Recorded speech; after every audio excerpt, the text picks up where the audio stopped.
What's going on, you guys? It's your Huggable Hipster here. Welcome back to the channel. Happy New Year, and I hope you all had a wonderful, wonderful holiday. Per usual, before every review, there is going to be a lot of spoilers in this review. So if you've not played Alone in the Dark, if you have not looked at the game or even heard about it from the 1992 version or even the 2024 version, I would highly recommend either playing the game or watching a playthrough of said game. If you don't mind spoilers and you just want to know about the game to make a purchasing decision, enjoy the video. Alone in the Dark got a shiny new coat and reintroduced to a new crowd of players. Some might think that this title is a new IP or a new world for players to get immersed in, but this is reimagining of the 1992 classic Alone in the Dark. This was my first time diving into the franchise and experiencing the world and what it had to offer, and after playing the game, it left me feeling a mixture of both happiness from the nostalgia that it evoked and slight disappointment with how some parts of the game flowed. While yes, this game brought in a new audience and folks like myself who have never even heard of Alone in the Dark, it also didn't meet player expectations with how much it was changed from the original in 1992 to how the reimagining worked in 2024. Changes by nature are a great way to amplify parts of the story. However, taking a game that was made 32 years ago requires a bit more love and a lot more changes. These changes will either improve the game vastly or in some circumstances make the game somewhat unrecognizable to the people who love the original. What's going on, you guys? It's your Huggable Hipster here, and welcome back to the channel. Let's dive into my review of Alone in the Dark. I got this game on a whim. It was a, oh, I see there's a new horror game, let's see how this goes type of purchase. Throughout playing the game, I felt like I was back in the early 2000s in some sections with how it was paced and how the story flowed. The entirety of the game was very much a slow burn experience, taking the player through extensive notes and journeying between what the real world is and glimpses of certain pieces of trauma experienced by the characters. There are bits of psychology here and there and interesting plot points, and the story overall focuses on two narratives that are,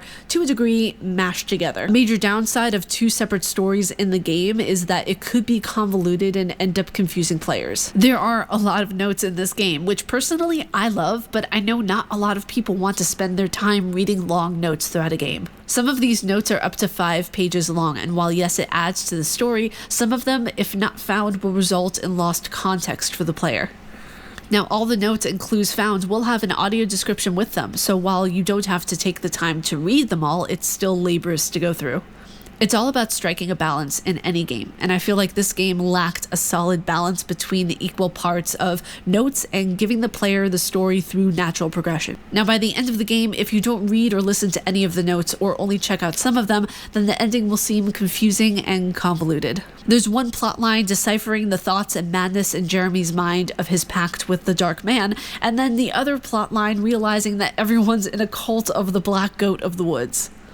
Now, story aside, the mechanics are another issue entirely. Sometimes they would work really well, and sometimes I would get caught on tables, chairs, and stairs.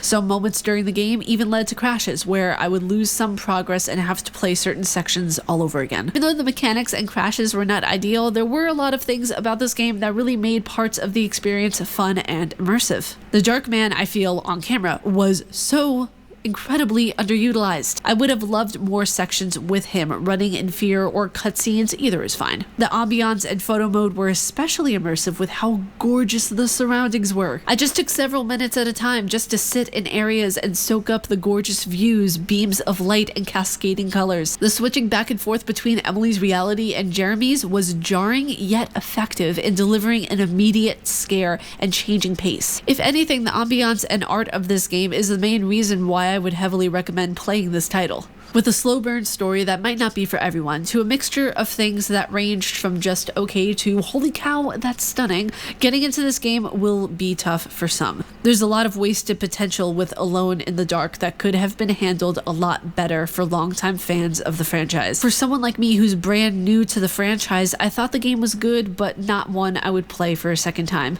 The puzzles for being on story mode were really fun, so if you're a puzzle person like me, you'll enjoy that aspect as well as other things I've mentioned in this review. Now, since this game originally released in 1992, transporting yourself back to that time is really easy with certain parts of the game. At the end, when Emily starts to revisit her trauma and Detective Carnby thinks Emily is going mad when she steps through a wardrobe, I saw momentarily a glimpse of what the original must have been like. I would have loved to have seen more of the original title Soul in this reimagining. But that was it for today's review. I hope you all enjoyed it. If you all like my face and what I do, please be sure to subscribe and hit that bell down below. May you find your worth in the waking world, dear hunter. Stay casually nerdy, and I will see you all in the next video. Umbasa.